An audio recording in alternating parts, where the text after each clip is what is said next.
China बेशक ही सुई से लेकर गाड़ियों तक तमाम चीजें बनाकर दुनिया में भेजता है, लेकिन इसके खुद के पास एक ऐसी चीज की कमी है जो सिर्फ और सिर्फ अमेरिका के पास है। 2 अप्रैल 2025 को American president Donald Trump white house में एक बहुत बड़ा रेट कार्ड लेके मीडिया के सामने आते हैं। इस रेट कार्ड में कुछ कंट्रीज के नाम और आगे उनका टैरिफ रेट लिखा था। प्रेसिडेंट ट्रंप ने एक एक करके तमाम कंट्रीज का रेट पढ़कर सुनाया और उसके साथ ही पूरी दुनिया में एक खौफ की लहर फैल गई। अमेरिका समेत पूरी दुनिया की स्टॉक मार्केट्स क्रैश कर गई, क्योंकि ये इशारा था एक बहुत बड़ी जंग का। एक ऐसी जंग जहां हथियार होगा पावर और उस हथियार का एम्यूनेशन होगा पैसा। जी हाँ, इसे हम ट्रेड वॉर या टैरिफ वॉर भी कह सकते हैं। डोनाल्ड ट्रंप ने एक ऐसी इनडायरेक्ट चाल चली जो दुनिया की सबसे ताकतवर ट्रेड कंट्री चाइना को घुटनों के बल लाकर खड़ा कर सकती है। अगर ये ट्रेड वॉर होती है तो इसमें किसका पलड़ा भारी होगा, चाइना या फिर अमेरिका? ज़ेम टीवी की वीडियोस में एक बार फिर से खुशामदीद। नाजरीन, इस मामले को सही से समझने के लिए हम पहले टैरिफ के बारे में जानते हैं। ज़्यादातर लोग ये समझ रहे हैं कि शायद टैरिफ दूसरी कंट्रीज पर लगने वाला कोई टैक्स है, पर असल में ये एक तरह की इंपोर्ट ड्यूटी है जो सिर्फ अमेरिका में इंपोर्ट होने वाले प्रोडक्ट्स पर लगेगी। यानी अगर अमेरिका ने इंडिया पर 26% का टैरिफ लगाया है तो इसका मतलब है कि जो प्रोडक्ट्स इंडिया से आएंगे उन पर अमेरिका में 26% का टैक्स लगाया जाएगा।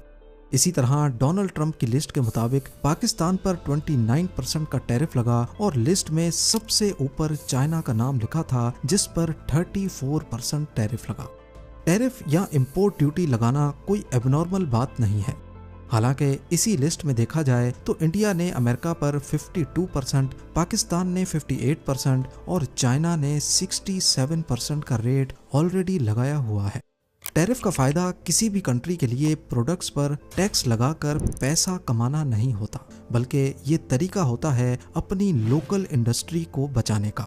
मिसाल के तौर पर हार्ले डेविडसन, जो अमेरिकन मोटरसाइकिल का एक प्रीमियम ब्रांड है, जब ये बाइक अमेरिका से इंडिया में आती है तो इस पर इंडियन सरकार 100% टैक्स लगाती है।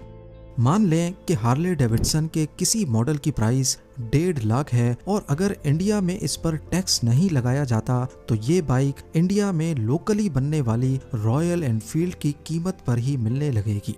तो अब कस्टमर्स को जब एक ही प्राइस में दोनों बाइक्स मिलेगी तो हर कोई अमेरिकन ब्रांड की बाइक लेना पसंद करेगा। इससे होगा ये कि इंडिया की लोकल बाइक इंडस्ट्री को काफ़ी नुकसान होगा। इसीलिए टैरिफ या इंपोर्ट टैक्स लगाकर बाहर से आने वाली बाइक्स को जानबूझकर महंगा किया जाता है। इसके कई फायदे सामने आते हैं। एक तो लोकल इंडस्ट्री चलती रहती है, दूसरा फॉरेन एक्सचेंज की बचत भी होती है, क्योंकि जाहिर है जो अमेरिकन बाइक इंपोर्ट करेगा उसे घूम फिर कर US डॉलर ही अमेरिका भेजने होंगे और ये US डॉलर इंडिया की फॉरेन करेंसी की सेविंग्स में कमी पैदा करेगा। अब क्योंकि टैरिफ अमेरिका ने लगाया है तो इसका मतलब है कि दूसरी कंट्रीज से जो सामान अमेरिका जाता है वहां उन पर टैक्स लगेगा और वो चीजें अमेरिका में महंगी होंगी, जिसकी वजह से अमेरिका में उनकी सेल कम होगी और लोग वहीं की लोकली मैन्युफैक्चर्ड चीजें खरीदना चाहेंगे। जैसे इंडिया और पाकिस्तान से कपड़ा अमेरिकन मार्केट्स में जाकर सेल होता है, लेकिन ये कपड़ा वहां पर भी बन सकता है। टैक्स लगने की वजह से इंडिया और पाकिस्तान की टेक्सटाइल इंडस्ट्री की सेल में कमी देखी जाएगी। पर ट्रंप के लगाए जाने वाले टैरिफ से सबसे ज्यादा जो अफेक्ट होने वाला है वो है चाइना। बल्कि ये भी कहा जा रहा है कि डोनाल्ड ट्रंप को असल में टारगेट ही चाइना को करना था। ऐसा इस वजह से है क्योंकि ईयर 2000 तक अमेरिका के प्रोडक्ट्स पूरी दुनिया में जाते थे। जो स्टेटस अभी चाइना के पास है वही स्टेटस पहले अमेरिका के पास होता था। लेकिन वक्त के साथ साथ सिर्फ अमेरिका ही नहीं बल्कि पूरी दुनिया का बिजनेस चाइना अपने पास ले गया। छोटी से छोटी चीज भी अब चाइना में बनती है और दुनिया के कोने कोने में एक्सपोर्ट होती है।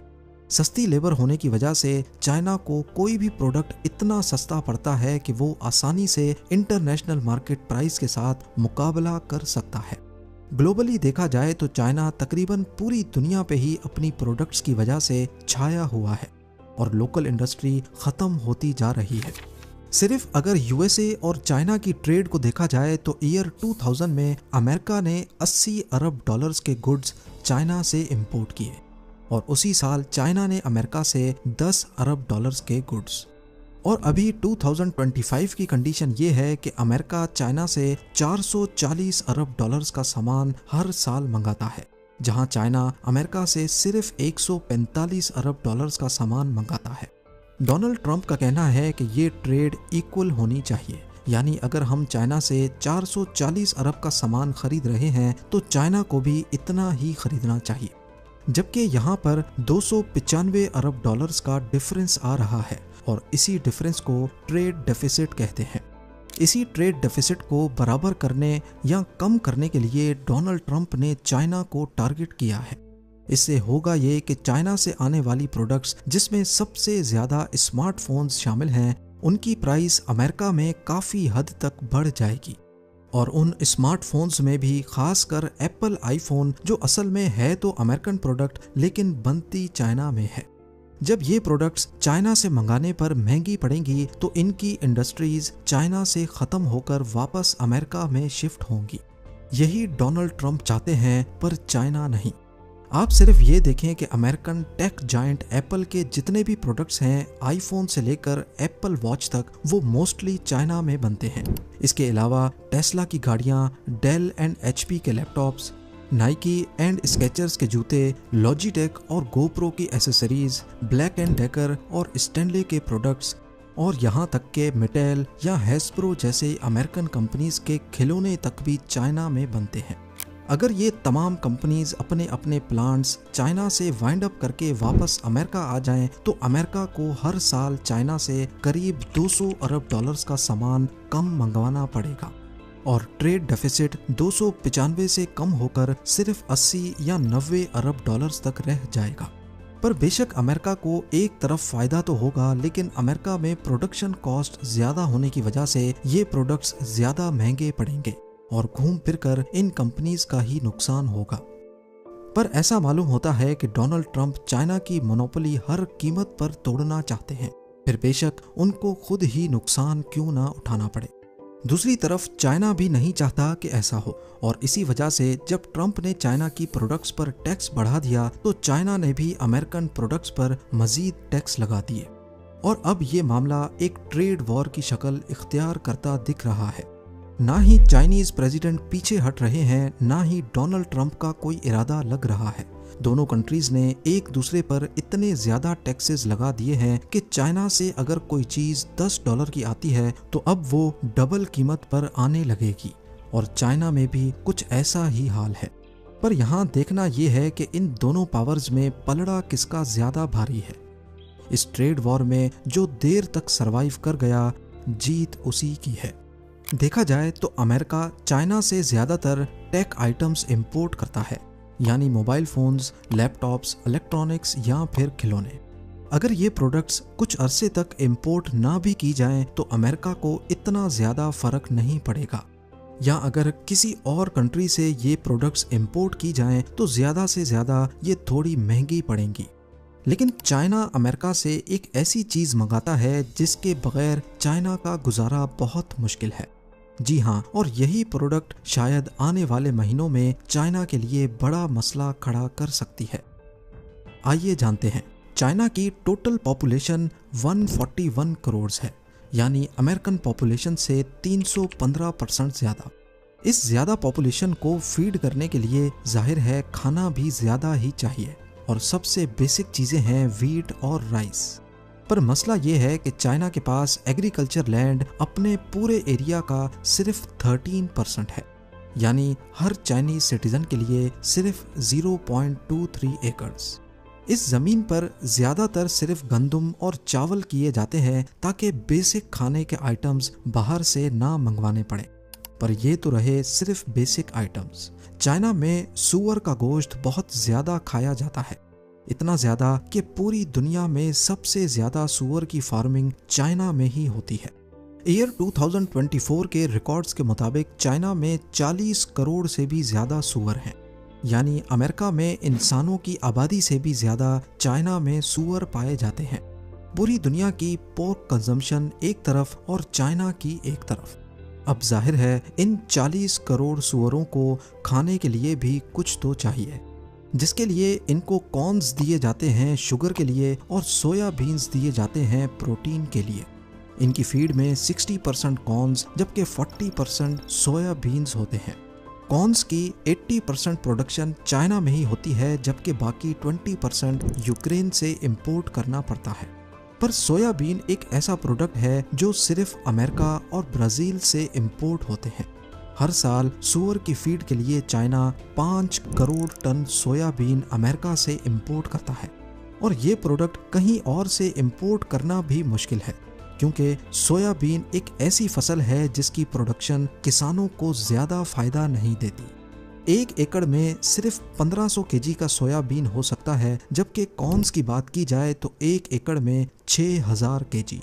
ये फसल सिर्फ वहीं हो सकती है जहां एग्रीकल्चर लैंड बहुत ज़्यादा फारिग पड़ा हो, जैसा कि अमेरिका, क्योंकि अमेरिका की पॉपुलेशन बहुत कम है और ज़मीन बहुत ज़्यादा।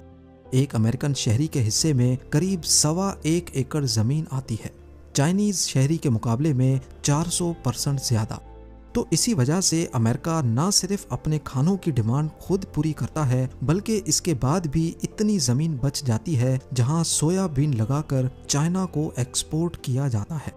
अब ऐसा नहीं है कि सूअर सोयाबीन के अलावा कुछ और नहीं खाते।